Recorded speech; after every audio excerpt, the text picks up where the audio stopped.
push for it. And there's no final acts in American politics, there's no final acts in international politics. And I think that, as Mike said earlier, you do the best you can to push for what you think is right. Well, Jim, thank you for your question. And we have the third speaker just arrived. Dennis, I saw you. Oh, yeah. Well, thank you very much, Tom. Okay.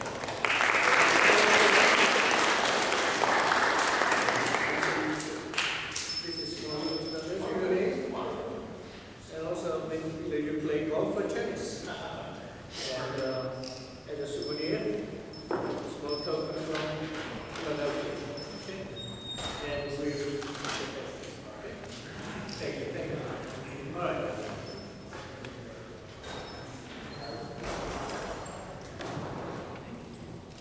Now, where my intern is Chris. Where's David? It's gone. Okay. Okay, Jim. Yes. Thank you. Would you like to take the podium? However you want to stand and for Q&A. Okay, now, Sui.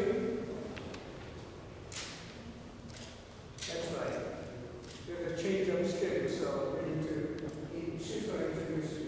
Very good. She's one of our interns.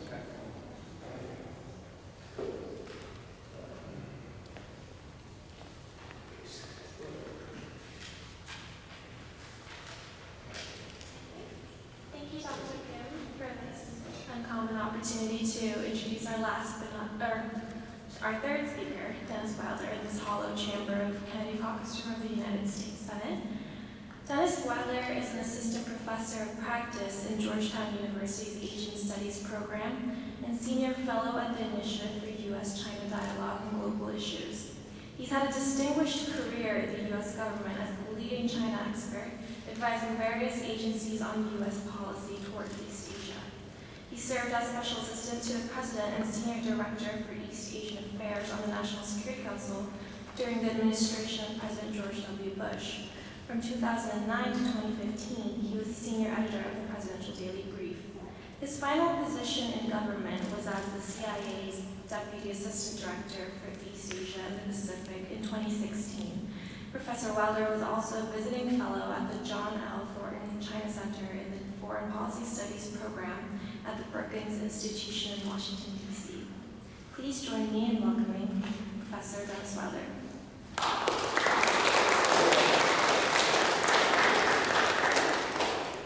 Good afternoon. I'm amazed with your dedication to East Asia. It is way too nice a day out there for you to be sitting in here. I almost been shocked. No, I was coming. But let me begin by being very careful. You've heard my government career. 37 years of government service ended last April.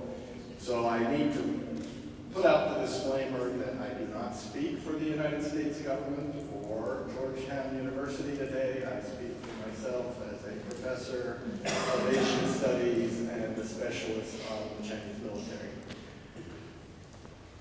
What I want to do today is talk a little bit about the new Chinese maritime assertiveness and what the administration needs to be thinking about as we move forward. First of all, China's maritime assertiveness is a relatively new phenomenon. In fact, until General Liu Hua-ching changed uniforms and became Admiral Liu Hua-ching in 1982, China had what we refer to as a brown water navy. In other words, China had a navy that only operated along its coastline. Its main duty was to support the ground forces in case the Soviet Union invaded. That was about the limits of its capabilities. In 1986, PLA Navy formally shifted from what was called the Coastal Defense Strategy to offshore defense. Unlike its predecessor, the strategy called for the PLA Navy to conduct independent naval actions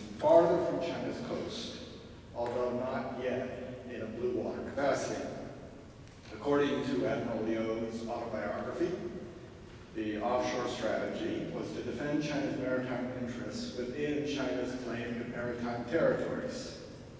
He is often called the Mahan of the Chinese Navy, or the father of the Chinese Navy, because of this. As he conceived it, this would happen in 3 phases. Phase 1 was to be achieved by 2000, during which time the PLA Navy needed to be able to exert control within the first island chain, namely the Yellow Sea, East China Sea, South China Sea. China is behind in that goal, although they are working hard to make that a reality. Phase 2, which, according to the old plan, was to be achieved by 2020, was when the Chinese Navy would be dominant out to the second island chain, out into the middle of the Pacific, all the way to the Mariana Islands. And phase 3 of China's very broad naval ambitions would be to be a true global navy by 2050. December of 2004, President Hu Jintao put this framework on naval strategy into a political context when he announced what was then called the new historic missions of the Chinese Armed Forces. And this has been codified into the Chinese Constitution as of 2007. Essentially, Hu argued that it's time for the PLA not to think of itself as safeguarding the party, leadership, and the security of China's land borders alone, but that it was time to think globally. He added a duty that has had profound impact on both naval strategy and naval acquisitions. And that is, he said, that the duty of the Chinese Navy was to safeguard Chinese national interests. Okay, this goes beyond territory, this goes to national interests. He noted that China's economic well-being had become reliant on seaboard trade, overseas oil, maritime resources. He talked about the Malacca dilemma that China faced and pointed out that more than 70% of China's imported oil came through the Malacca Strait, but that China had very little capability to keep that artery open if someone, probably the United States, decided that China needed to be sanctioned for one reason or another. This revision to the mandate changed profoundly the defense spending priorities. If the Navy was to safeguard national interests, then it had to have new capabilities. Thus, for example, the Navy finally was given the green light to take the stripped hull of the Ukrainian-built aircraft carrier Varyag that a Chinese businessman had bought for the Chinese government in 1998, supposedly to be, I think it was a casino in Macau, wasn't it? Which that didn't ever happen, not surprisingly. By the way, the businessman still says the Chinese government owes him quite a bit of money for buying this one. But fitted out for sea duty. And as you have seen, the Liaoning is now at sea. It's a training aircraft carrier as opposed to a fully developed aircraft carrier. We know that 2 additional aircraft carriers are under construction. They say the second carrier will be launched this year. I'm not going to go into all the details of Chinese Navy expansion, but they include new destroyers, frigates, landing ships, nuclear attack submarines, nuclear ballistic missile submarines. And in part to learn how to do what they call far sea operations, in 2008, China's Navy began operating as part of the international counter-piracy operations off the Horn of Africa. This has been very important to the Chinese Navy because they have learned logistics at a distance. They have operated with an international task force. They have watched how the United States Navy operates. It's been a tremendous learning experience for the Chinese Navy.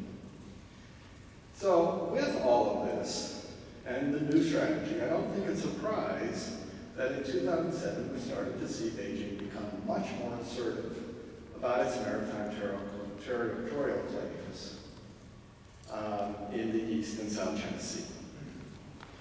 When I was at the White House in the Bush administration, this really was not a big issue. First of all, the Chinese were very much focused on the situation with Chen Shui-bian in Taiwan. So the Chinese military was focused on the Taiwan situation. But the first hint I got about this, interestingly enough, was from a corporation called Exxon Corporation, who came to the White House and said, we are beginning to have trouble with the Chinese over our exploratory developments in the South China Sea with the Vietnamese. That was the turning moment. That was the moment when we realized Chinese attention, because Ma Ying-jeou was now elected in Taiwan, was turning southward. There was a change in Chinese priorities at that point. Now, I'm not going to go into all the developments since then of aggressive Chinese actions in both the East China Sea and South China Sea, but I do want to concentrate on the period from late 2013 to make several points about our thinking about U.S. policy. Many have noted that President Putin was probably emboldened to seize Crimea because of his perception that President Obama had not stood resolute after declaring the red line on chemical weapons in Syria. I would argue that many in Beijing came to a similar conclusion in that same time frame. China surprised everyone when it declared the East China Sea air defense zone in November of 2013. And it began massive artificial land reclamations in the South China Sea in early 2014. Now, I have no evidence to this effect, but I will remind you that Putin seized Crimea in February and March of 2014. President Putin and President Xi have a close working relationship. I am not saying that they did this together, but they may have discussed what they saw as the relative weakness of the American administration in this time frame and saw opportunities. Now, although the U.S. military immediately disregarded the East China Sea air defense zone and flew military aircraft through the area without seeking permission, it was not until he visited Japan 6 months later that President Obama reiterated the U.S. commitment to defend the Caucus Islands as part of the Mutual Defense Treaty. I think that was way too long. Similarly, Admiral Harris of the Pacific Command began to put light on China's audacious efforts to build what he called the Great Wall of Sand in the South China Sea in March of 2015. But our response was neither swift nor resolute.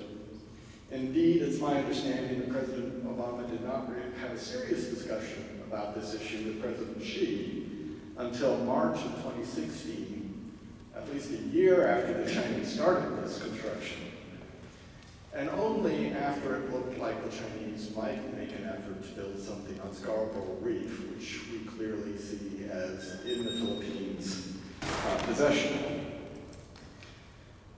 Now, this firm démarche seems to have kept the Chinese from moving against Scarborough Reef, but again, I worry that we were late. As has often been commented upon, I would also say U.S. freedom of navigation operations in the South China Sea have been too much a matter of political discussion in Washington instead of what they should be, which is a regular and routine part of U.S. naval activity as they are all around the world. Thus, one of the things you saw on the paper during this period of time were questions from our Southeast Asian allies on when would the U.S. do another freedom of navigation? Why weren't we doing them on a regular basis? I think it eroded our position. So I would say that even though the pivot to Asia was announced in 2011 and 2012, I don't think we backed it up with enough resolution. So, what is the Trump administration? What are their options? First of all, the Trump administration is going to have to decide what is the national security interest in these matters. What exactly is it that the United States sees as issues that are big enough that we are willing to risk a certain amount of confrontation with the Chinese over the issues? I think Secretary Mattis, when he visited Tokyo recently made a very good start at defining American policy in the region. He reassured Japan that we're committed to the defense of the Caucus, which is important to say, and say it over and over again, that it is part of the Mutual Defense Treaty. But Chinese pressure against the Japanese, as you can hear from any Japanese official that you wish to talk to about the subject, has not let up. And Beijing needs to know in no uncertain terms that we stand with our allies in Japan on this issue. Unfortunately, the administration has taken a decision early on that has put us in a bit of a hole in East Asia. And I'm speaking to the decision not to move ahead with the Trans-Pacific Partnership. When I asked an ambassador from the region, actually, at a dinner last night, what he felt the region needed from the United States, he was very blunt. He said, we only need one thing. We need an unequivocal evidence that you're not going to abandon us to the gentle mercies of Beijing. That East Asia and Southeast Asia need to know that with all the other problems in the world, we are still committed to our alliances and our partnerships in that region because they cannot stand on their own against Chinese power. That is just a reality.